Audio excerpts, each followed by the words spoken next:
একটু দেখি এই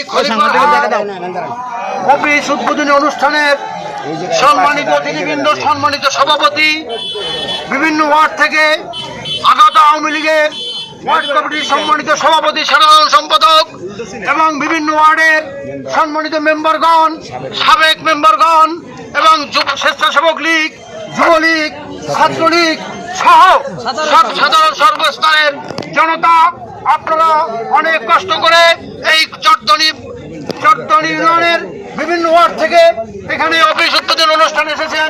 এজন্য আমি আপনাদের প্রতি চিরকৃতজ্ঞতা প্রকাশ করছি, আপনাদেরকে ধন্যবাদ জানাচ্ছি।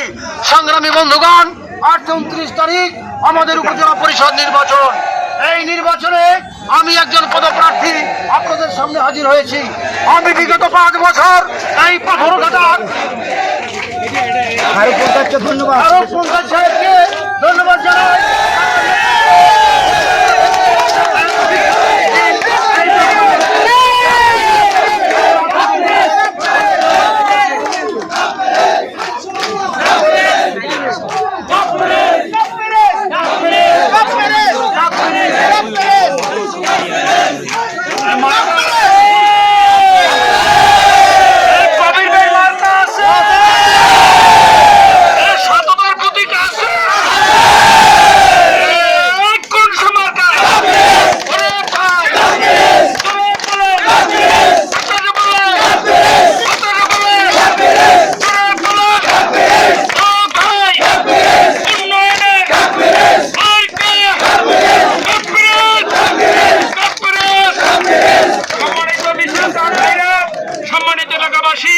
আপনাদের উদ্দেশ্যে পাথরঘাটা উপজেলা পরিষদের স্বনামধন্য চেয়ারম্যান, পাথরঘাটা সাধারণ মানুষের নেতা কথা বলবেন।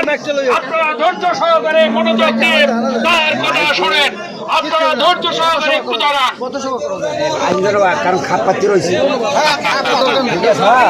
সংগ্রামী বন্ধুগণ, যে কথা বলতেছিলাম, আমি বিগত গত উপজেলা পরিষদ নির্বাচনে আমি আপনাদের সামনে ভোট চাওয়ার জন্য হাজির হইতে পারি নাই। তারপরও হাজার হাজার ভোট দিয়ে আপনারা আমাকে জয়যুক্ত করেছেন। এজন্য আমি আপনাদের প্রতি কৃতজ্ঞতা প্রকাশ করছি। আমি আপনাদের সামনে হাজির হতে পেরেছি। আমি যে 5 বছর এই উপজেলা পরিষদ পরিচালনা করেছি, আপনাদের দোয়ায়, আপনাদের ইচ্ছায় আমি সততার ভিত্তিতে, স্বচ্ছতার ভিত্তিতে আপনাদের পবিত্র ভোটকে আমি কোন রকমের কলঙ্কিত করি নাই। যেভাবে পবিত্র আমানত আপনারা যেভাবে রেখেছিলেন, এই 5 বছর পর আমি আবার সেইভাবে আপনাদের সেই পবিত্র আমানত আমি আবার ফেরত দিতে যাচ্ছি। আগামী 29 তারিখ এই সততার প্রতীক যুদ্ধে আমরা নেমেছি। সেই যুদ্ধ পাথরঘাটা উপজেলার মানুষ শান্তিতে থাকবে না অশান্তিতে থাকবে, এই যুদ্ধ সত্য এবং মিথ্যা, সেই যুদ্ধ আপনারা কিন্তু সত্যের পক্ষে সামিল হয়েছেন।